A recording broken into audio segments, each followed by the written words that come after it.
Hello and welcome to the Spiritual Solopreneur Podcast. If this content resonates, please like and subscribe. Today, my guest is Meg Calvin. Meg is a writing coach, transformational life coach, and author launching her third book this summer. In the past 5 years, she has helped over 70 spiritually attuned leaders write and publish Amazon best-selling healing and spiritual books that transform readers' lives. But her real gift is helping those authors become creatively and spiritually unblocked first. With training in both pastoral care and intuitive development, Meg bridges two worlds most people think you have to choose between. Her upcoming novel, There He Holds Her, explores what happens when women stop denying themselves and start trusting their desires as sacred. Hi, Meg. Hello, Bev. Thank you for being here. Yes, thank you for all of your beautiful websites and beautiful podcast Oh, episodes. thank you so much. There's a lot you're busy. There's a lot in that intro that I just said. Yes, yes. A couple of things really intrigued me or stand out. One is that you bridge two worlds most people think you have to choose between. What are the two worlds you're talking about there? Yes. The worlds are the metaphysical. And when I use that term, I mean we're talking reincarnation and numerology and chakras and spirit guides, intuitive abilities. That's what I mean by metaphysical. We're melding that world with the ministerial. And I was mainline Protestant. And so, yes, Mainline. Christian, what'd you say? Mainline Protestant. Mainline Protestantism. Nice. Yep. So combine so many want to keep those separate, but they're really complementary. Oh, okay. How so? From my experience and from the servant leaders I've served, developing intuitive abilities has helped me connect more deeply with God, to hear God's voice faster and more clearer and in a more comforting way. That I did not experience that being raised by missionaries in the Christian church and starting to preach when I was 13 and serving on a church staff till I was 32. I didn't experience the type of deep connection to God, nor did I experience forgiveness and a true deeper understanding of the hard times I had gone through in my life until I was served by past life regressions and started studying soul contracts and things of that nature. And so I believe the two worlds can sometimes, I think people in the metaphysical new age, new thought world, they can go, the pendulum can swing too far for them to where they almost view themselves as God. I think of some authors, sometimes Neville Goddard, he talks about that a little bit. And some of his teachings, I'm like, oh, wait, I don't want to agree with that fully because I do want a higher power to take care of me that I surrender to. And so we can't let the pendulum swing too far that we believe we are God. And at the same time, in Christianity, it doesn't serve us to let the pendulum swing too far the other way, where we're in worm theology and we believe we're worthless and we are born inherently evil, and that we have to have this Jesus, this atonement theory where we are reconciled to God because we're just such worthless pieces of crap. And so there's some sweet spot I found in the middle between the ministerial and the metaphysical, where I am a divine co-creator. I have agency. I take radical responsibility. I pray with my feet. And at times, I also surrender and just realize and have gratitude and say, God is up to something much bigger than my problems right now. And it's going to be mysterious and wonderful. And I don't see it yet, but I'm going to trust and surrender. So that's what I mean. They're complementary. Gotcha. It's either fire and brimstone or up in the clouds. What about the idea that God is the ocean and we are all drops in the ocean? Does that work for you? Just curious. Yes. I recently read that. I don't know where I read it, but I Or know.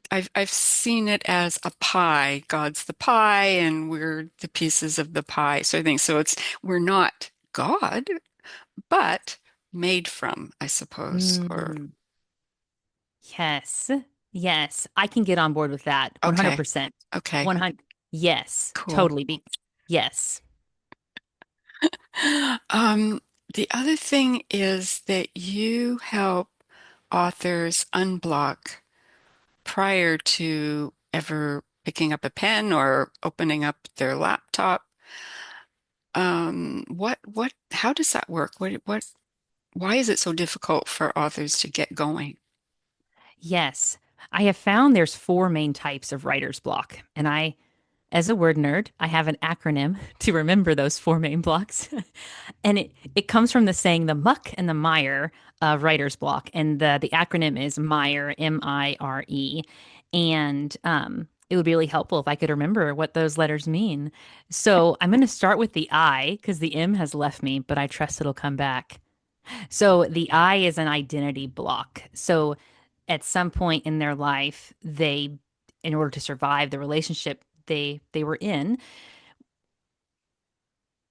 a story about their identity developed. An example is I was the fun sister, she was the smart sister. So there's this story running through my veins and my nervous system that is telling me I can't I can't write this book because I'm not the smart sister. So it's an identity block.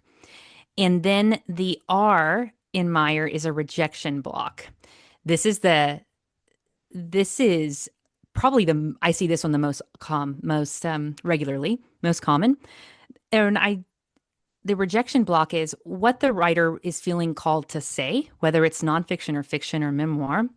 Um, they're afraid that it's going to cause people that love them to no longer love them and disagree with them, and they'll be rejected by their tribe for what they believe or what they wrote or how they experienced a memory that the whole family lived through, but they experienced it differently, which is a memoir. It's all about emotionally what was that person emotionally experiencing.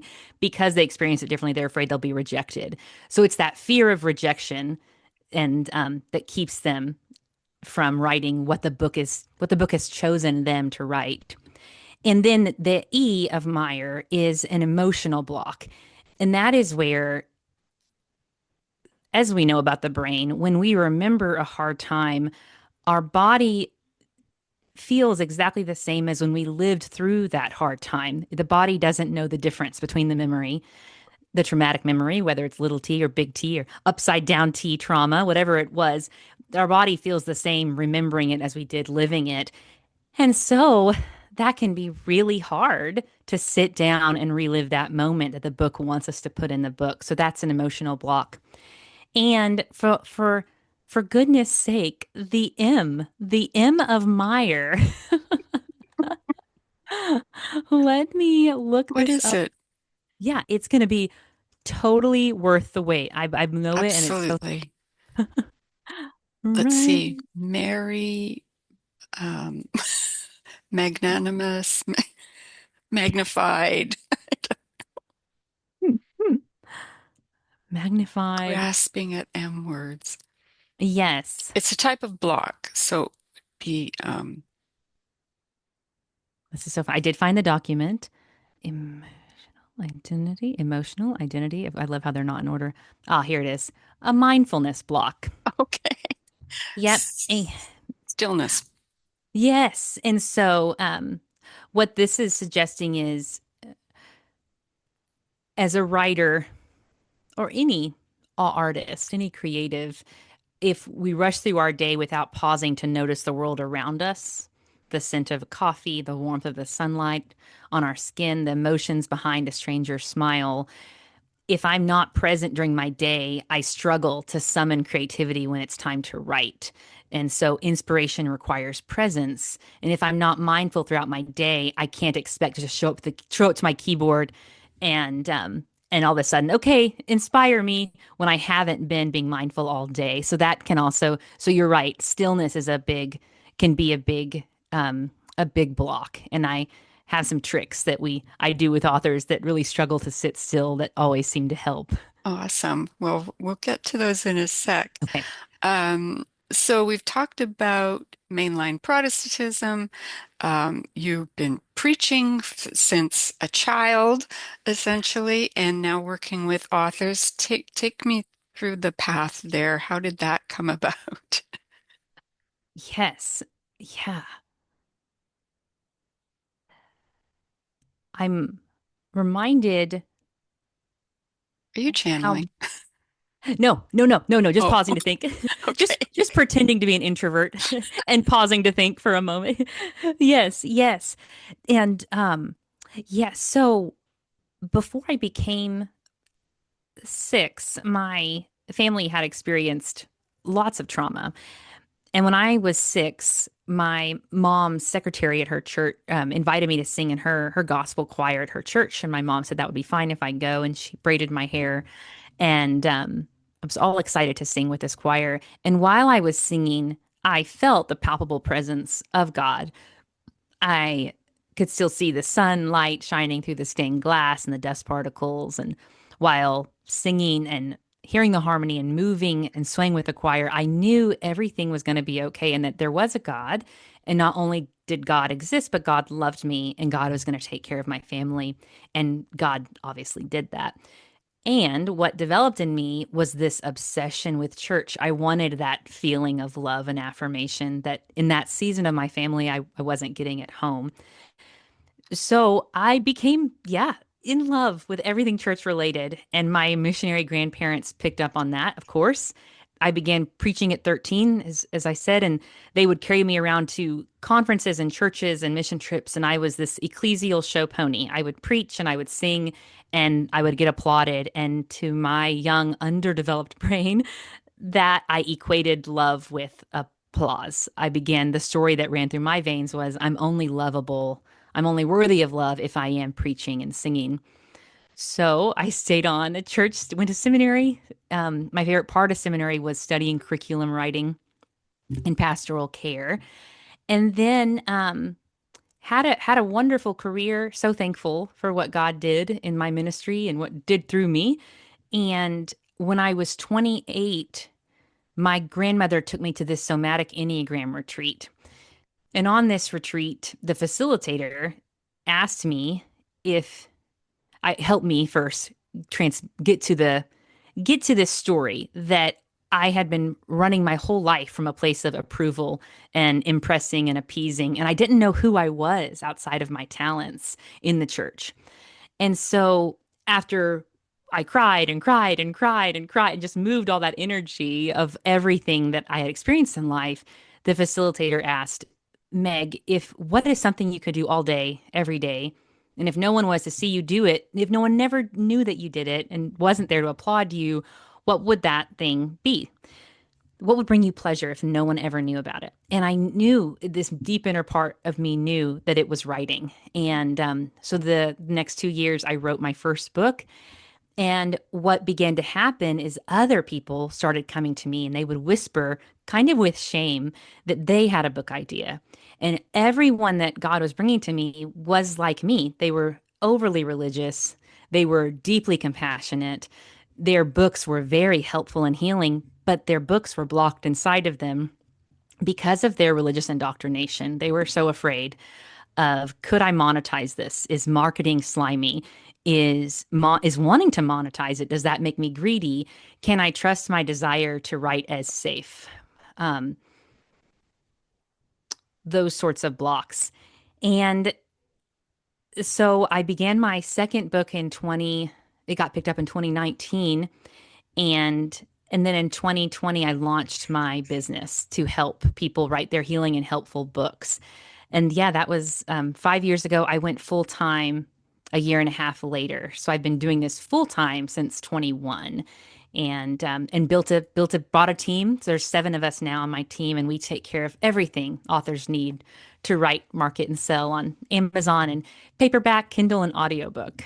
That is awesome. So is are all your clients spiritually, are they all spiritual books or healing type books or religious or spiritually minded folks? I would say 90% of them are. Okay, very cool. And so how that we talked about the blocks, the MIRE. I think the last time we spoke, you had said that um, or maybe I read it, if not for your intuition, you wouldn't Mm. have your business. So I wanted to expand on that a little bit and just, how do you unblock these things that we already talked about? Yes, yes, yes, yes.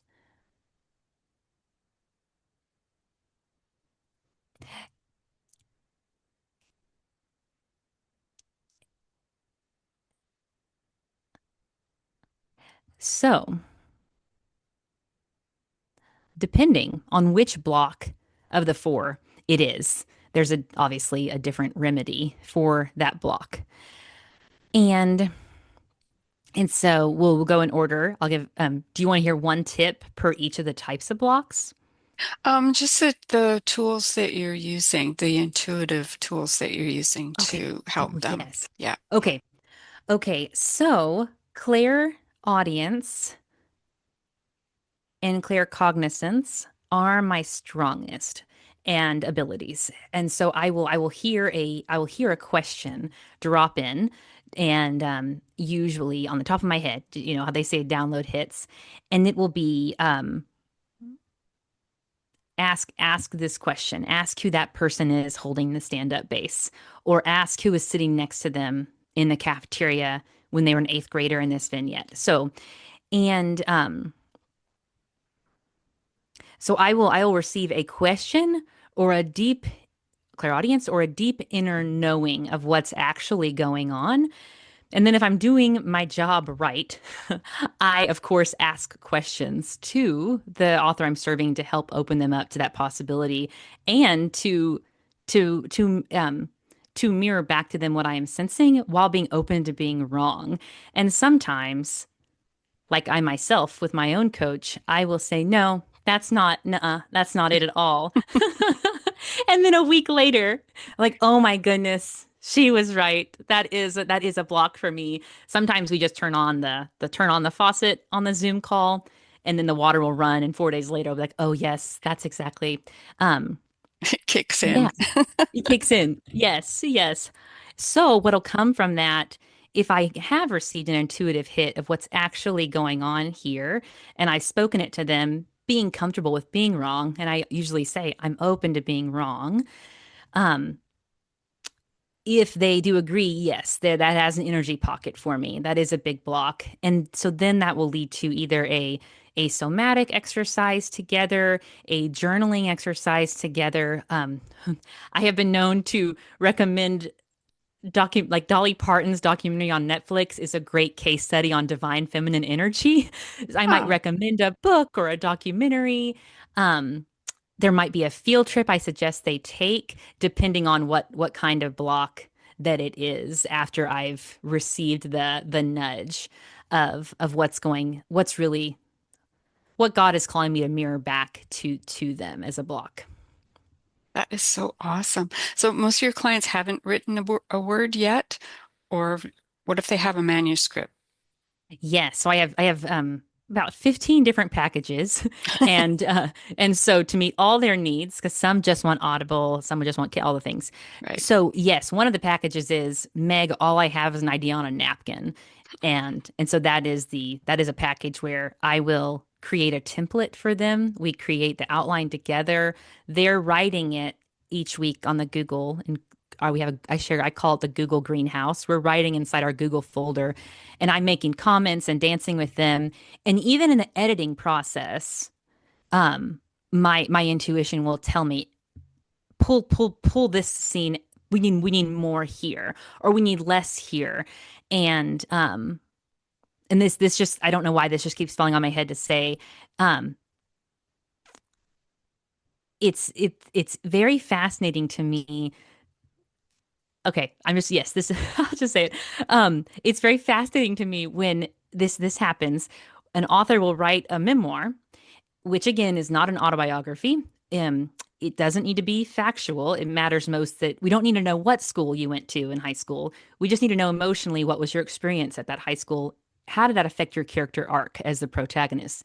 That's Right. all we need to know. We don't need to know the name of the high school anyway. But so author will finish the memoir, and then they'll say, "I'm going to have my husband read this, or I'm going to have my son read this," and then the son, you can tell I'm getting passionate now. You can the son, the son or the husband will come in with these opinions, and I have to lovingly, as a Cancer Sun Pisces Moon, comfort is my. I have to lovingly hold the line and say, no, no, no. The book did not choose them. The book is has a consciousness on its own. It chose you. It wants your emotional experience. It doesn't care what your husband thinks. We love your husband, but go away, husband. And we love your son. Go away, son. The book chose you, and your emotional experience mattered most. And so those I don't know why I said that. There might be someone in your audience who needs to hear that though. Who knows? Yeah, yeah, absolutely. I mean, she's writing the book. It's her book, and it's going to resonate with her audience, not her husband's audience or her son's audience. Yes. Exactly. Exactly. And if her husband wants to write a book about his emotional experience, he can do it. He can hire me Exactly. too. Exactly. Exactly. That's so awesome. So I'm sure you feel that were, you chose this path Yeah. right from the get-go. I mean, before even incarnating, as it were. 100%. Yes, yes. The writing is like breathing for me. It's like seconds on cake. That's fantastic. Um, so what is what really lights you up about it? What can you give me an example of some sort of breakthrough or something that you experience with one of your clients that just reminds you this is what I'm supposed to be doing? Oh, yes. Yes, yes, yes. Oh, there's one of my favorites to tell is there was a client he was retired military and he was now a pastor and very, very driven, very successful, but for some reason would not keep his promises to himself to show up to the keys and meet his word count goal. He was doing so much for everyone else, which as a pastor, that looks really good. We admire that a lot in our pastors. We want to burn them out with how much they're giving to other people. And one day he was showing me on his computer. We were zooming, of course, and he showed me there was a picture of his family. No, it wasn't. He didn't even tell me it was his family. It was a black and white picture, tons of African American men on a porch, probably like 12. Um, and they were singing, and there was a man with a stand-up bass, and I got a download that said, "Ask him who that man is." And I listened to it, and I have divine tingles in my inner ear canal right now. I That's another sign I get when there's something I need to say and it's divine truth. My inner ear tingles, and I'm still learning to trust it and being okay if the client is temporarily uncomfortable. And that's what happened in this exact moment. I asked him, "Who is that man on the stand-up bass?" And he said, "That's my dad." And then I heard the download say, "Ask him if he was a storyteller too." And I said, "Was your dad a storyteller too?" And he said I could feel it through the Zoom screen. He got really angry and uncomfortable. Oh, There was anger around us. I won't say it was there. Something was there. And he said, no, he was never around to tell any stories. And he began to share of this dad who was never around. And when he was around, which was very rare, he was an alcoholic and there was physical abuse in the home. And what's so interesting is this is a man that had done lots of deep therapeutic work and lots of deep healing work on himself. And so I knew that I wasn't a therapist, and I knew that it wasn't my job. It never is my job to heal him. I have taken pastoral care classes and used that in my career as a minister, but I'm not a therapist. And I could feel in this moment that he didn't need a therapist, but he just needed me to ask to say what I knew it was going to be hard to say, but I said it anyway. And I said, okay, so your dad was never around. He said, no, he wasn't around. And I said, is it possible that you are struggling to keep your promises to yourself about the book because you are really determined to be there for everyone else because your dad wasn't there for you? And you are trying so hard not to be like this person that caused you so much harm. And he, again, there was another layer of anger. And then he said, get out of my Kool-Aid. No one asked you to get in my Kool-Aid like that. He said, he said, I've been to therapy. I said, oh, I have no doubt that you are a very intelligent man and that you are very healed and you've done deep healing work. And I have no doubt about that at all. What I'm sensing is that it's been a month now, and every week you haven't reached your word count goal, and so I'm getting curious with you, and I'm open to being wrong. And he got angry, obviously, and then he said that he needed to go, and so I let the Zoom call end early. We didn't go our full hour, and then the next day, he sent me a message on Voxer that, and he I could tell he was sad. There was like tears in his voice that I he said, I noticed you looked up to the heavens before you spoke, and you didn't want to say those words to me, but I'm really glad you did because you're right. And no one has ever told me that. And he was like me, what I told my coach 6 years ago when I launched my business. I told my coach, I've been lots of therapy. I'm fine. And so what happened, what once he, Carl Jung speaks about, until we bring the subconscious to the conscious surface, it'll rule our life and we'll call it fate. So in that moment, that client, that author, we brought it to the conscious surface. That was what was going on. Now, what does he want to do with it? So what we decided to do, he decided, committed to the steps, was I guided him toward taking steps to self-source his own love and nurturing that he didn't get from his dad. And he was like me, as a pastor, equated love with being there for everyone and appeasing everyone or taking care of everyone. So instead of getting love that way, what other ways could he self-source love and to himself, obviously. And I found out that he was a flautist, which is so beautiful. This very intimidating macho former military man was a flautist. And when he played flute, we got through this by me asking him questions. He shared that he felt love when he played flute, which makes sense to us. That's very divine feminine. That's receiving. So what he would do is he began 15 minutes of flute a day. He would play the flute for 15 minutes, and that would switch him from being in divine masculine of push, push, grind, grind, do, do for everyone else to receiving love and pleasure and nurturing. And then he would be ready to take time for himself and write the book. And so that now he's written 2 books and he has one on Audible. And so that was a very long-winded, but a beautiful success story. That is fantastic. How you must have felt when you got that Voxer. Must Yes, have just, I thought he was gonna fire me. And so I yeah, had to be right. okay with that. You're prepared. Well, I think you two things. You're very brave to actually go ahead and say it because you knew he wasn't going to like it. And I'm sure he's not the only client that this something along this line has happened with. Right. And just so fantastic that you were able to um, you know clear that off his plate so Mhm. that he can have the freedom now to actually write the book.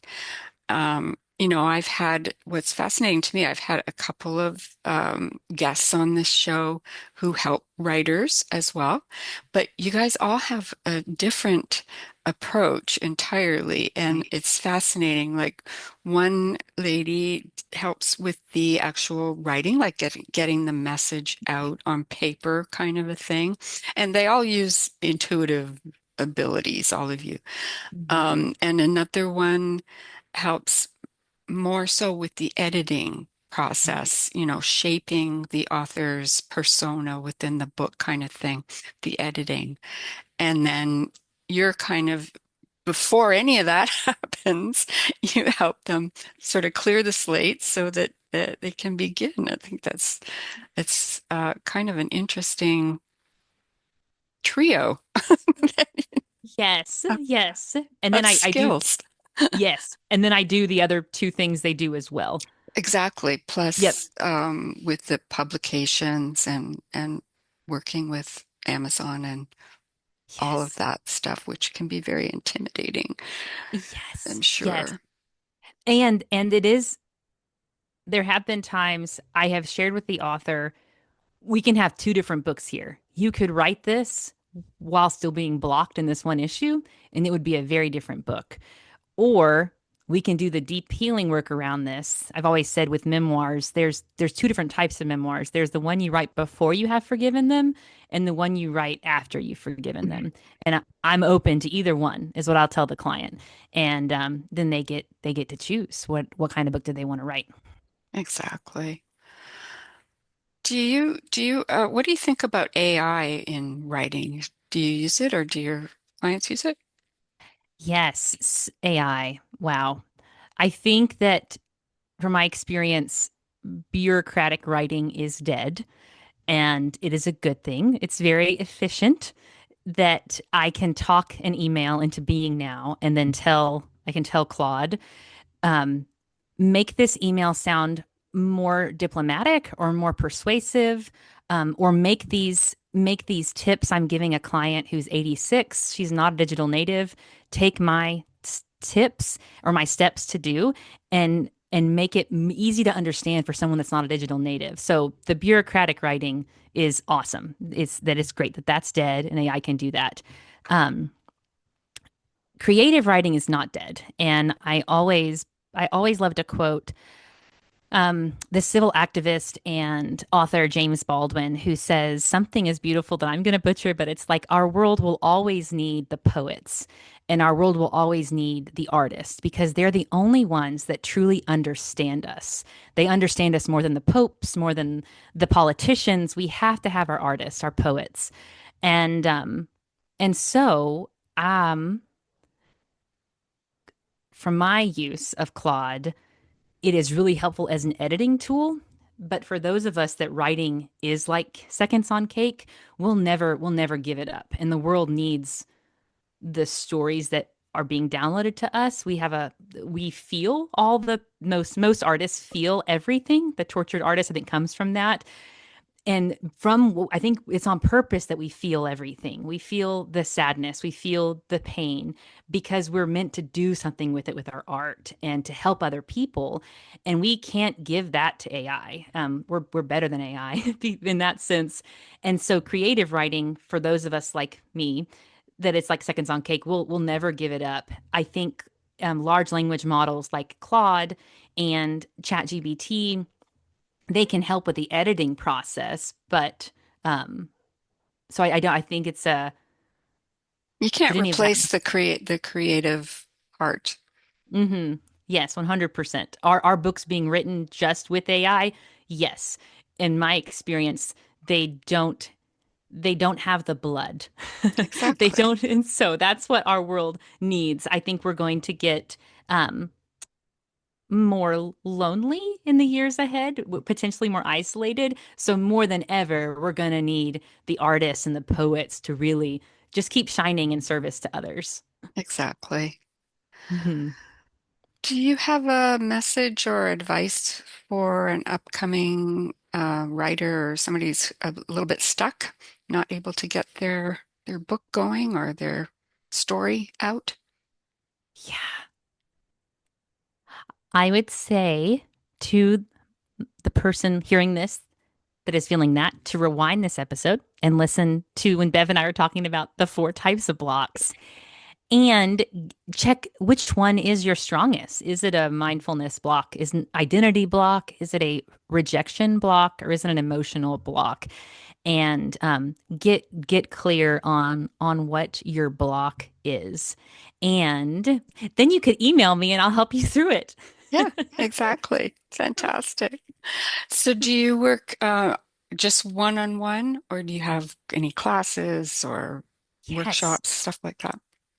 Yes, I do both. And there is a memoir outline made easy course and then a nonfiction outline made easy course for $47 on my website, megcalvin.com. Then there's also a $97 marketing course, and that is building your authentic brand and making marketing your book super easy and less frustrating. And those are at megcalvin.com.